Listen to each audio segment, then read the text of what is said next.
Hey YouTube, it's Cecily, the visionary, here to talk to you a little bit today about protein overload. I'm making this video because it's something that I've been dealing with for the last 2.5, 3 months. When they say protein overload is something that gradually is repaired over time, they are definitely not lying. My hair normally, I would say, is a lot. I would say the elasticity is a lot more present in my hair than it is now, and it's going on 3 months just about of dealing with protein overload, and this is actually the best condition it's been in since. I don't know my curl type.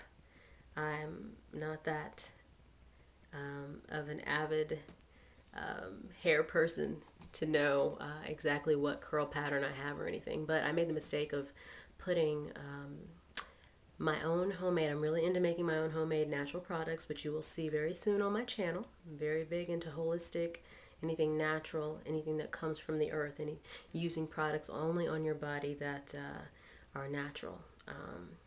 So of course, with that process, sometimes you learn the hard way, and I did recently by putting a conditioner with egg and mayo in my hair. Bad idea. Do not do that. If your hair looks anything remotely similar to mine, don't put egg and mayo in your hair. It's too much. So basically, I arrived at protein overload, and my hair, the ends of my hair, looked like they were snapping off. They also looked like they were melting on each other. The strands of hair just looked like they were lifeless. There was no pulling them whatsoever, and if you pulled them, they would snap right off. So I've made a lot of progress since then to be able to pull my hair and not feel anything snap off. But again, a lot of those ends broke off as well. So a little bit about protein overload.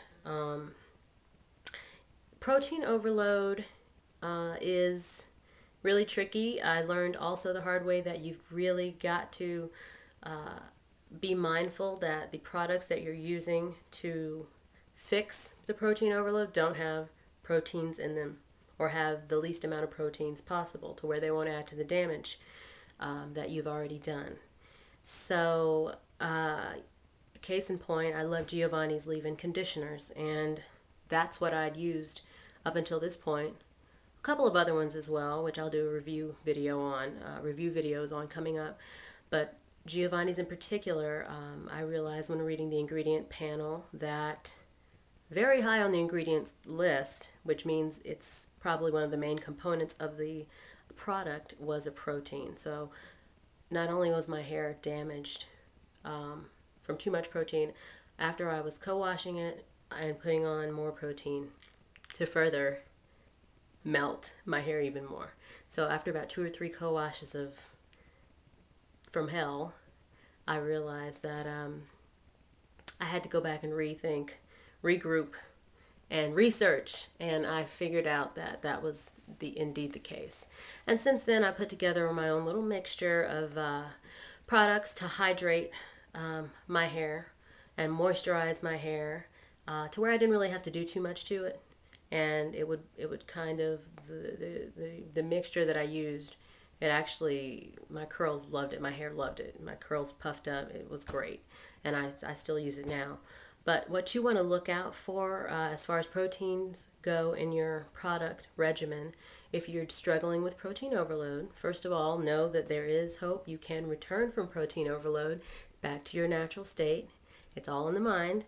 But what you want to look for is anything hydrolyzed anything.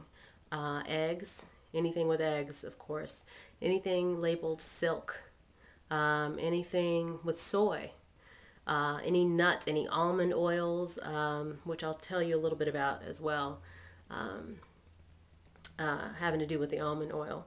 But that's a protein. So you want to be careful to check the labels to make sure these things aren't part of the product that you're using. And if they are, they're not high on the ingredients list. Maybe they're one of the last few ingredients, meaning there's not so much of that in the product itself.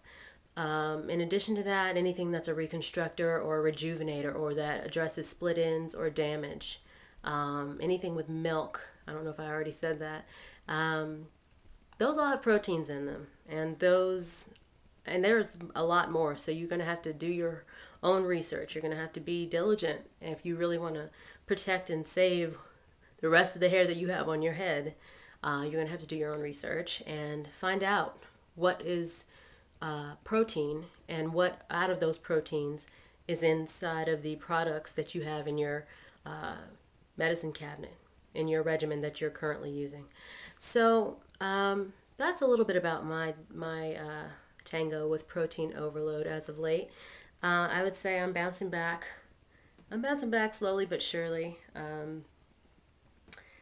It's not in the state that I'm used to, but it's in a lot better shape than it has been.